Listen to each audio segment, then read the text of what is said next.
toutes et à tous. Je suis très honoré de présenter, dans le cadre de ce cycle Mobilité durable, un focus sur l'électricité qui, comme vous le disiez, va prendre une part très importante dans la mobilité durable. Nous avons 55 minutes, je vais essayer de tenir dans ce laps de temps. Alors, voilà, donc évidemment, voilà. Je vais vous proposer tout de suite de faire un zoom sur les chemins de l'électricité. Ce qui est très important, il faut bien arriver à comprendre comment ça se passe. Et voilà un schéma qui le présente, qui est classique dans les pays développés. Il faut bien comprendre que pour qu'on ait l'électricité et pouvoir recharger un véhicule, quel qu'il soit, il faut d'abord, bien sûr, produire l'électricité. Aujourd'hui, la production d'électricité, c'est à gauche sur le visuel et en bas, c'est une activité en concurrence.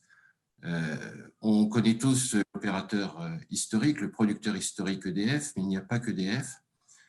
Il y a aujourd'hui plus de 400 000 producteurs. Alors, évidemment, il y en a 20 relativement gros. On connaît EDF et ses centrales nucléaires, mais aussi ses barrages et quelques centrales thermiques. Mais il y a aussi d'autres producteurs. Je citerai par exemple Engie, je citerai la Compagnie nationale du Rhône, je pourrais en citer une vingtaine, ce sont des gros producteurs.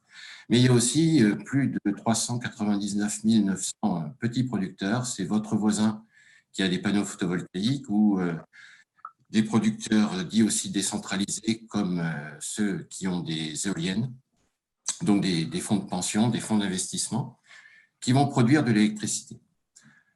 Cette électricité, elle est majoritairement centralisée, c'est-à-dire que ça va de haut en bas. On a une production importante avec des gros moyens de production. Et puis l'électricité, elle va parcourir toute la France au travers du réseau de transport. En haut, à gauche, c'est une activité en monopole, c'est RTE qui assure cette activité, avec ses lignes très haute tension, les grands pylônes que vous voyez dans la campagne. Et puis ensuite, on arrive, je ne sais pas si vous voyez ma souris, on arrive à ce qu'on appelle un poste source, et c'est là où l'électricité va être transformée, elle va passer de la très haute tension, donc de 63 000 volts aux 20 000 volts, et ensuite elle va parcourir tout le département, toute la campagne. Ce sont les poteaux béton que vous voyez dans les champs, avec 3 conducteurs dessus. Pour votre information, sur le Puy-de-Dôme, ça représente 10 000 km de réseau. Et puis, pour que cette électricité arrive jusque chez vous, il faut qu'elle soit abaissée en tension. Et donc, on a des postes de transformation moyenne tension, basse tension. Il y en a 10 000, là encore, sur le Puy-de-Dôme. Et ceci va permettre d'amener l'électricité sous 230 volts, 400 volts, jusqu'à votre domicile. Là encore, 10 000 km de réseau basse tension sur le Puy-de-Dôme. Au total, en France, 1 400 000 km de réseau. Kenedis, distributeur en monopole sur 95% du territoire, assure 7 jours sur 7. Et puis ensuite, l'électricité, eh bien, elle arrive jusque chez vous et vous êtes amené à régler une facture. Et cette facture, elle vous est envoyée par votre fournisseur. Là aussi, c'est une activité comme la production en concurrence. Et aujourd'hui, il y a plus de 70 fournisseurs d'électricité, des très gros, des moyens, des petits. Il y a tout le panel. Donc, on comprend bien que au niveau de la production, activité en concurrence, fourniture, activité en concurrence, et au milieu, le législateur a choisi de confier 2 activités en monopole, une à RTE et puis une à Enedis.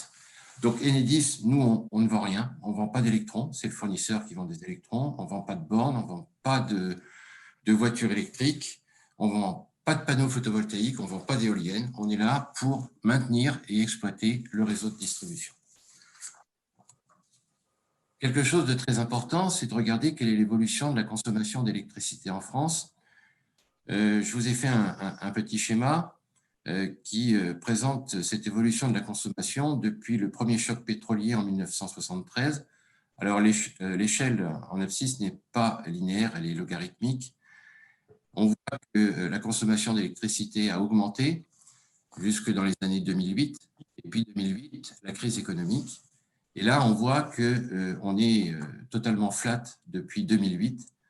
La consommation d'électricité n'augmente pas. Si vous aviez besoin de voir les conséquences de la désindustrialisation de la France, vous l'avez sous les yeux. On voit que la consommation d'électricité n'augmente pas. Elle reste aux alentours de, on va dire, allez, 475, 480 TWh. On se situe à un niveau très bas en 2019, on sera encore plus bas en 2020 pour les raisons que vous connaissez, des raisons sanitaires. Il ne faut pas croire non plus que ça va plonger complètement. Je vais tordre le cou à un truc tout de suite. On entend souvent dire qu'il n'y aura jamais assez d'électricité pour alimenter des millions de voitures électriques.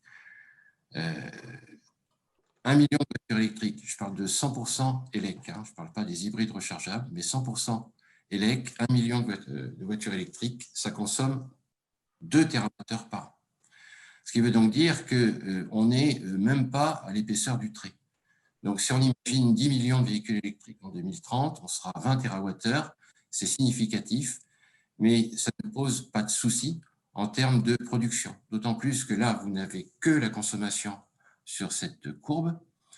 La production en France d'électricité se situe aux alentours de 550 TWh. Quand on regarde la part de l'électricité dans la consommation finale d'énergie en France, on s'aperçoit que l'électricité aujourd'hui, c'est en gros 25% du total de la consommation finale d'énergie.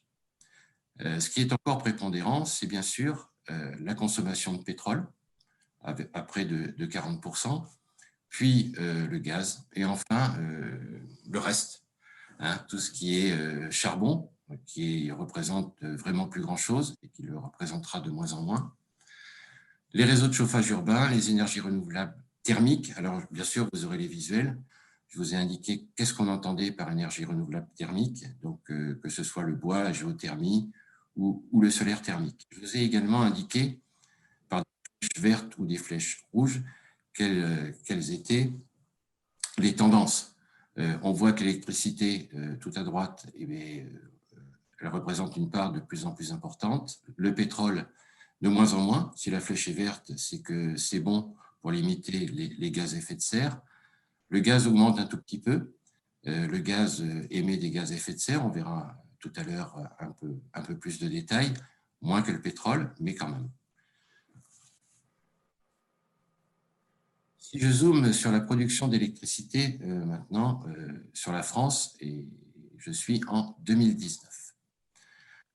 70% de l'électricité produite en France provient du nucléaire. Je vous ai mis à droite un tableau, petit schéma. Je ne sais pas si vous arrivez à bien le lire. Moi, j'ai quelques difficultés par moyen de production et par kilo.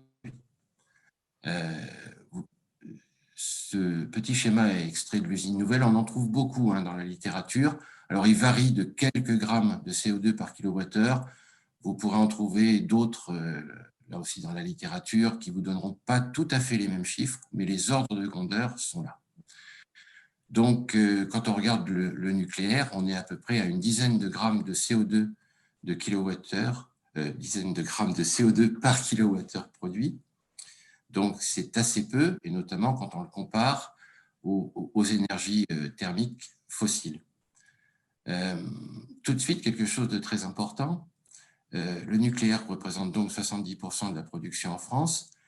Ça représente en gros 380 TWh pour une puissance installée de 63 gigawatts.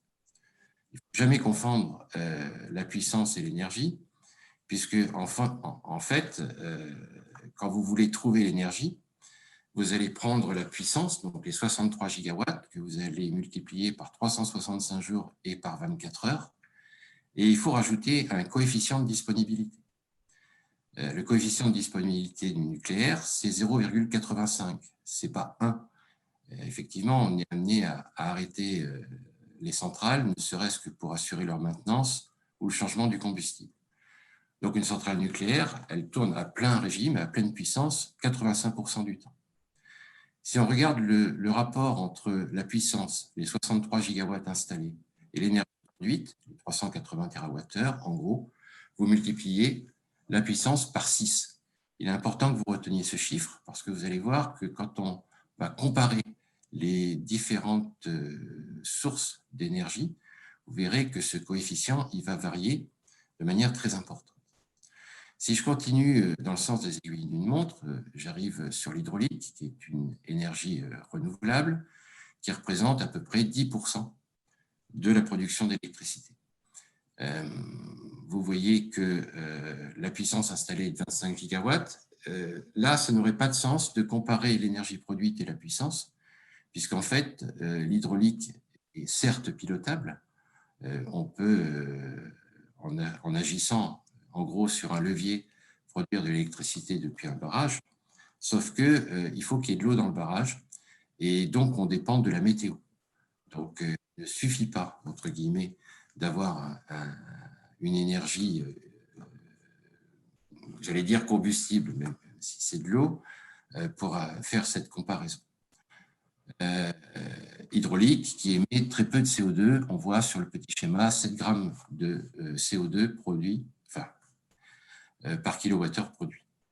Et puis ensuite, on a le gaz. Alors on voit que le gaz, la part dans la production a augmenté en 2019 par rapport à 2018, et ça représente 7%. Le charbon de moins en moins, le fuel de moins en moins, tout ça émetteur de CO2. Si on va sur le petit schéma à droite, on voit que le gaz émet environ 400 grammes de CO2 par kilowattheure produit. Le charbon, on est à plus d'1 kilo.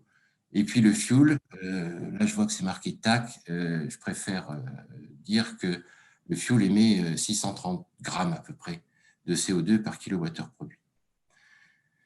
Et puis on arrive aux énergies renouvelables qui excitent beaucoup les médias. Et on va zoomer sur l'éolien et le photovoltaïque. Donc la part de l'éolien, elle augmente, elle représente 16 gigawatts, donc ça n'est pas nul, mais elle produit 34 TWh. Vous vous souvenez tout à l'heure que lorsque j'ai parlé du nucléaire, j'ai dit que pour passer de la puissance à l'énergie produite, on multipliait la puissance par 6. Quand on regarde l'éolien, eh bien, on multiplie la puissance de 16,5 gigawatts pour obtenir l'énergie, en gros par 2. Pourquoi ? Parce qu'on est sur une énergie intermittente. Si on prend la puissance de 16 gigawatts, si on veut obtenir l'énergie, vous allez multiplier par 365 jours et par 24 heures, mais par un coefficient de disponibilité qui est en gros de 0,24, puisque le vent ne souffle pas à la même vitesse, et puis des fois, il n'y a pas de vent du tout. Donc, on touche et on commence à toucher par ce schéma, que si on augmente la production d'électricité, certes, ça va représenter une part non négligeable, mais cette part est intermittente et nécessitera, puisque pour qu'un système électrique et un réseau électrique sécurisé fonctionne, eh bien, il faut qu'on arrive à pouvoir compenser l'absence de vent ou un vent faible par des moyens de production pilotables. Et ces moyens de production pilotables, eh c'est ce que vous avez à gauche, du nucléaire en passant par l'hydraulique ou le gaz. Et on va éviter charbon et fioul. Si on continue après l'éolien, toujours à droite, sur le photovoltaïque, on a une part non négligeable, là encore, d'électricité produite par du photovoltaïque, 2%. Alors, ça paraît pas très important, mais c'est quand même non négligeable. 9,4 gigawatts installés pour une énergie produite de environ 12 TWh. Vous voyez qu'on multiplie la puissance par un peu plus de 1. Donc là, je voulais simplement vous faire toucher la difficulté qu'il va y avoir à augmenter la part des énergies intermittentes de par le fait qu'elles ne sont pas toujours disponibles. Aujourd'hui, in fine, nous avons une électricité qui produit de moins en moins de CO2, de par l'arrivée des énergies renouvelables notamment. Vous voyez la baisse des émissions de CO2 en haut à droite entre 2018 et 2017, presque moins 30%, Entre 2019 et 2018, moins 5,5%. C'est aussi beaucoup lié à des phénomènes météo. Alors, au-delà du vent et de la lumière, il y a aussi des années avec une pluviométrie plus faible, puisque la part de l'hydraulique est quand même extrêmement importante. Donc, au total, aujourd'hui, et au final, la production d'électricité en France est un peu plus d'ailleurs, mais environ à 90% décarbonée. Donc, nous, on a le plaisir, et je ne vous le cache pas, c'est une vérité, hein, on a le plaisir de distribuer un produit décarboné à 90%, et c'est quelque part une fierté que l'on a. Après tout ce que j'ai dit, vous pourriez croire que j'ai fait le procès de l'éolien et du photovoltaïque. Ce n'est pas le cas. En fait, la solution, c'est un mix énergétique. Donc, pendant encore quelques années, et peut-être quelques dizaines d'années, on aura encore besoin, quand on réfléchit avec objectivité, on aura encore besoin du nucléaire. Il y aura de plus en plus d'éoliens, et notamment des parcs en zone maritime, mais on aura aussi besoin du thermique gaz, de l'hydraulique, du photovoltaïque en autoconsommation, et on zoomera tout à l'heure sur l'autoconsommation et pourquoi il faut développer plutôt l'autoconsommation plutôt que la revente totale de photovoltaïque. Et puis de la cogénération qui se développe, et ça on le voit tous les jours, nous, de notre côté. J'aimerais, pour aller au fond des choses, décomposer avec vous le prix d'un kilowattheure d'électricité en 2020. Donc j'ai pris un prix moyen d'environ 15 centimes d'euros toute taxe au 1er septembre dernier. Quand on décompose ce prix du kilowattheure, on voit en bleu le prix de revient de ce kilowattheure.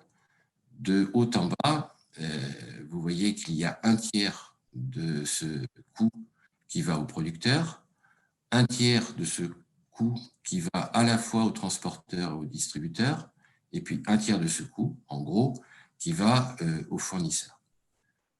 Et puis, en jaune, je vous ai indiqué les taxes. Aujourd'hui, sur un kilowattheure à 15 centimes d'euros, toutes taxes comprises, vous avez environ 40% de taxes. La première, en haut à droite, c'est la TVA, 20%, bien connue. Et puis, vous avez d'autres taxes. En bas, vous avez la taxe communale et la taxe départementale. Pourquoi?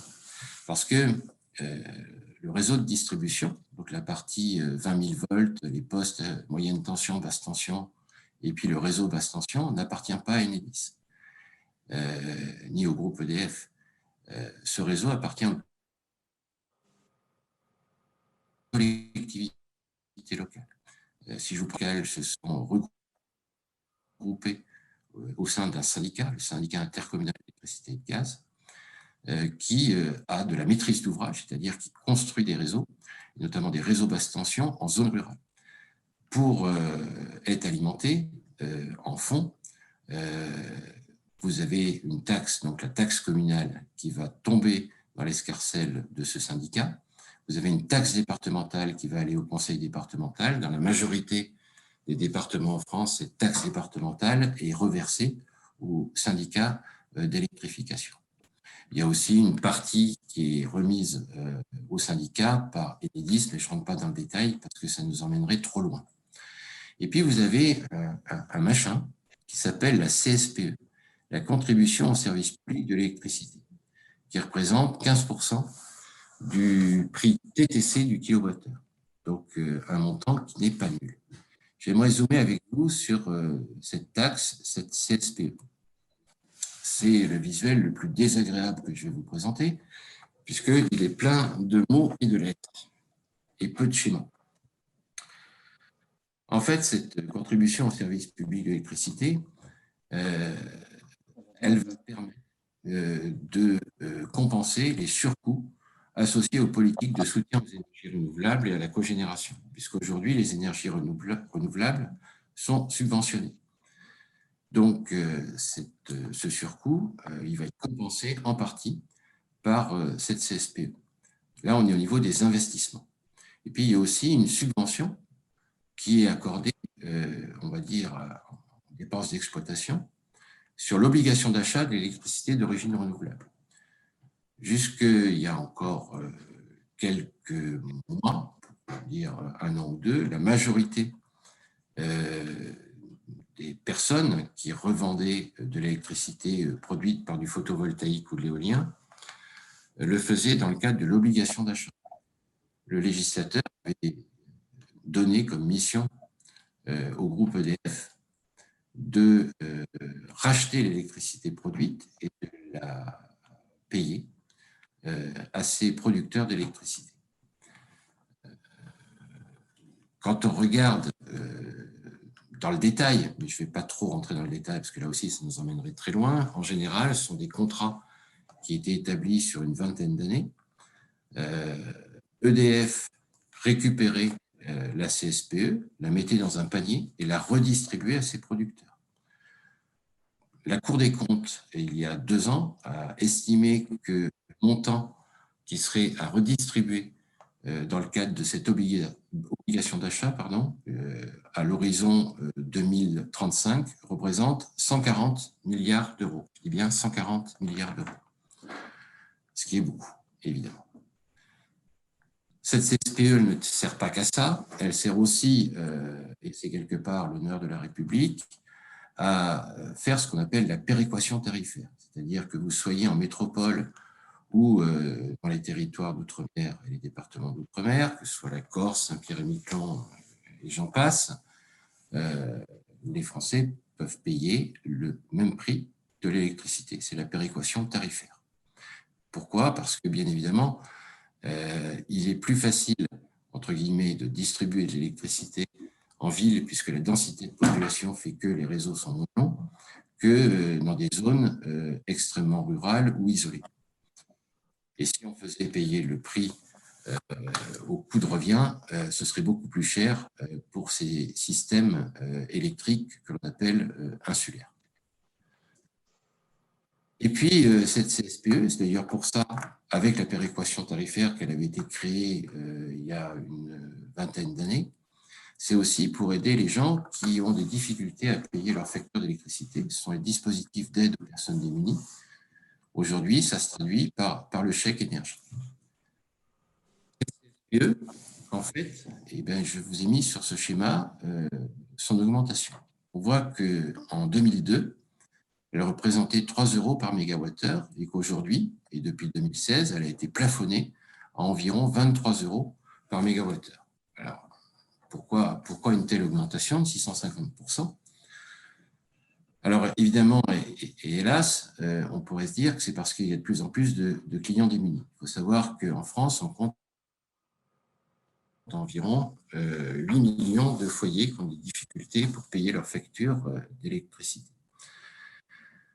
Alors, ce n'est pas que pour cette raison, et le schéma d'après va vous montrer qu'en fait, et c'est tout en bas je vais très vite, hein, j'en suis navré, mais c'est le jeu, les dispositifs sociaux ne représentent que 0,4% du total de la CSPE. Donc, on a de plus en plus de clients démunis, et pourtant, la part qui leur est accordée au travers du chèque énergie ne représente que 0,4% de la CSPE. Or, ce que je voulais vous montrer, c'est que cette CSPE, elle vient surtout régler le subventionnement des énergies renouvelables à hauteur de 65%. Et si on continue comme ça, et c'est ce que le gouvernement a compris il y a quelques années, on allait avoir une CSPE qui n'allait cesser d'augmenter et qui allait devenir insupportable dans la facture d'électricité. Donc, et je reviens un petit peu en arrière, voilà, le gouvernement a plafonné cette CSPE, mais comme il faut continuer à subventionner les énergies renouvelables, ce coût a été basculé sur la taxe intérieure de consommation sur les produits énergétiques. Donc, en clair, quand vous allez à la pompe, si vous avez une voiture thermique, remplir le réservoir, eh bien, vous allez subventionner les énergies renouvelables qui produisent de l'électricité. Maintenant, un zoom sur l'autoconsommation individuelle. Il y a deux types d'autoconsommation individuelle. L'autoconsommation individuelle sans injection, et puis vous allez voir avec injection. Comment ça marche? Tout simplement, vous installez des panneaux photovoltaïques sur votre toit, vous allez auto-consommer ce que vous allez produire, donc la journée de préférence, puisque vous aurez du soleil et donc de la lumière, puisque c'est la lumière qui est importante dans ce cadre. Si vous produisez plus que vous ne consommez, vous pourrez stocker l'électricité de deux manières. Et là, je ne parle pas des batteries, je parle en tout cas pas des batteries placées dans la maison. Vous allez pouvoir recharger votre voiture électrique à condition que votre voiture soit chez vous, donc que vous ne l'avez pas utilisée pour aller au travail, ou vous allez chauffer de l'eau dans votre chauffe-eau, qui est aussi une unité de stockage extrêmement intéressante pour stocker l'électricité. Et puis, quand vous aurez plus de la possibilité de produire alors que vous aurez de la consommation, vous allez soutirer depuis le réseau de distribution d'électricité votre électricité. OK. Ça, c'est donc l'autoconsommation individuelle sans injection. Il n'y a pas d'injection de l'électricité sur le réseau et donc pas de rémunération financière de la part du propriétaire des panneaux. Pour dimensionner les panneaux de manière la plus subtile possible, pour éviter de faire un investissement trop important, il faut installer une surface de panneaux la plus maligne possible. Et l'un des avantages du nouveau compteur communicant Linky, c'est que vous allez pouvoir avoir votre consommation sous la forme d'une courbe de charge et vous allez pouvoir vous regarder par rapport à votre talon de consommation pour dimensionner les mètres carrés de panneaux photovoltaïques. Donc, c'est à partir du talon, d'où Achille talon, que vous allez dimensionner votre surface de panneaux photovoltaïques. Autre type d'autoconsommation, c'est l'autoconsommation individuelle avec injection. C'est le même principe, sauf que vous allez pouvoir revendre une partie de votre électricité à un fournisseur, à un responsable d'équilibre. Et là, vous allez avoir, grâce au compteur Linky, qui lui a le grand avantage de compter non seulement dans les deux sens, mais en plus de manière horodatée, puisque dans le compteur Linky, on a, si je puis dire, le jour et l'heure, ce qui va permettre de revendre l'électricité à des prix différents suivant la demande qu'il y aura à l'instant T. L'idée de l'autoconsommation individuelle avec injection, c'est donc de revendre, mais de revendre juste, au juste prix, mais aussi en juste quantité, de manière à ne pas gréver la CSPE qu'on a vue tout à l'heure. Donc, c'est bien Picsou, mais c'est un petit Picsou. Ce n'est pas le gros Picsou qui faisait en sorte que grâce à l'obligation d'achat, il était extrêmement intéressant de revendre son électricité. Vous avez d'ailleurs entendu parler, ou peut-être certains d'entre vous ont des panneaux photovoltaïques sur leur toit. Vous avez vu que le rachat d'électricité, le kilowattheure racheté a diminué fortement au cours des dernières années, puisque le gouvernement souhaite, et me semble-t-il avec raison, développer l'autoconsommation individuelle. Nous, on le voit très bien, c'est qu'aujourd'hui, 95% des raccordements de photovoltaïque en basse tension, de puissance inférieure à 36 kVA. Alors, c'est un peu du charabia, mais ça veut dire en gros les panneaux photovoltaïques qui peuvent être sur le toit d'un particulier. 95% de ces raccordements se font en autoconsommation. Donc, l'obligation d'achat diminue fortement. Je parle des particuliers, je ne parle pas des fermes photovoltaïques ou de l'éolien. Et là, c'est dans un autre cadre, c'est dans le cadre d'appels d'offres qui sont lancés par la Commission de régulation de l'énergie, qui est en fait, entre guillemets, le gendarme de l'énergie en France. Je ne vous ai pas parlé du troisième type d'autoconsommation, tout à droite sur le schéma, c'est l'autoconsommation collective qui se développe. C'est un système assez compliqué en termes de montage juridique. En fait, un investisseur va installer des panneaux photovoltaïques, et va partager sa production avec des consommateurs qui vont eux-mêmes avoir des panneaux ou pas, c'est un système un peu complexe, franchement, juridiquement, mais qui se développe. Tous les électrons passant par le réseau public de distribution d'électricité. Il n'y a pas de constitution de réseau privé, c'est interdit par la loi. Et, entre guillemets, ce serait dommage de se passer du réseau public de distribution qui maille entièrement le territoire national. Pour répondre parfaitement à la commande de Patrick Oliva, on a souhaité ensemble vous présenter quelle devrait être l'adaptation du système électrique français à cette augmentation de puissance qui devrait se produire d'ici 2035 avec les objectifs que l'on connaît aujourd'hui, qui sont d'environ 10 millions de véhicules électriques en France. Il est évident que si vous avez 10 millions de véhicules électriques, on a vu tout à l'heure que l'énergie qui allait être consommée représenterait à peu près 20 TWh par an, ce qui n'est pas une problématique au sens propre du terme en termes de production. Par contre, lorsqu'il y a environ une petite dizaine d'années, il y avait une expérience qui avait été menée du côté de Strasbourg avec des voitures électriques, expérimentation à laquelle on avait participé. On s'était aperçu, et on s'en doutait, que lorsque vous avez une voiture électrique et que vous travaillez, et quand vous rentrez chez vous, en gros entre, on va dire, 17h30 et 18h30, la première fois que vous avez une voiture électrique, vous allez regarder, quand vous arrivez chez vous, quelle est l'autonomie qui vous reste et est-ce qu'il vous reste assez d'autonomie pour utiliser votre voiture le lendemain. S'il vous reste suffisamment de kilomètres, vous n'allez pas la recharger et puis vous allez utiliser votre voiture le lendemain sans problème. Cette attention particulière de l'utilisateur, ça dure une petite semaine. Au bout d'une semaine, l'habitude et le changement, plutôt le changement d'habitude va faire que dès que vous pouvez recharger votre voiture électrique, vous allez le faire. Ce qui peut poser problème puisque à partir de 18h, 19h, vous avez la problématique de la pointe de consommation. Et en fait, si tout le monde se met à recharger sa voiture en même temps, c'est là où les problèmes vont se produire. Et donc, si on a beaucoup de voitures électriques, il va falloir piloter la recharge. Donc, ce qu'on imagine, c'est pouvoir piloter la recharge selon 3 leviers.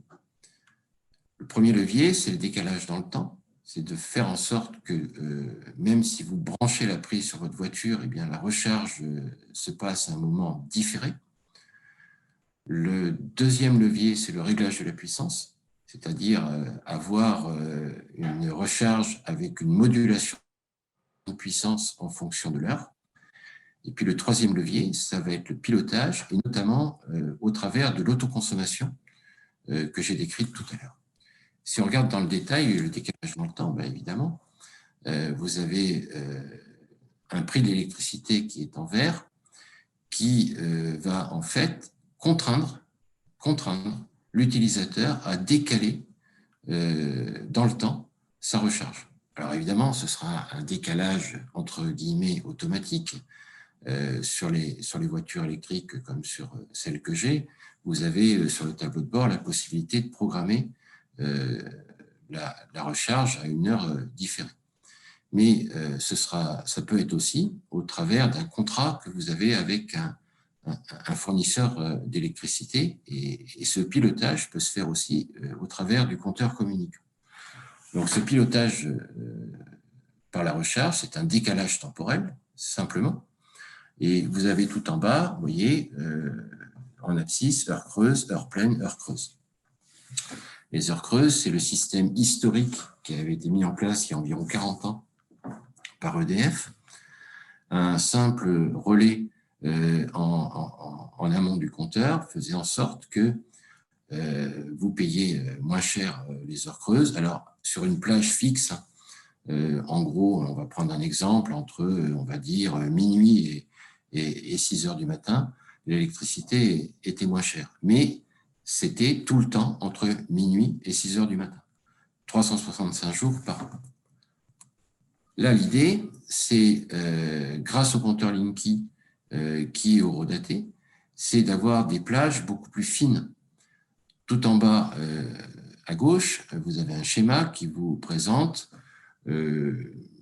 globalement, il y a quelques fournisseurs, il y en a une petite dizaine qui proposent ce que je vais appeler un tarif mobilité électrique.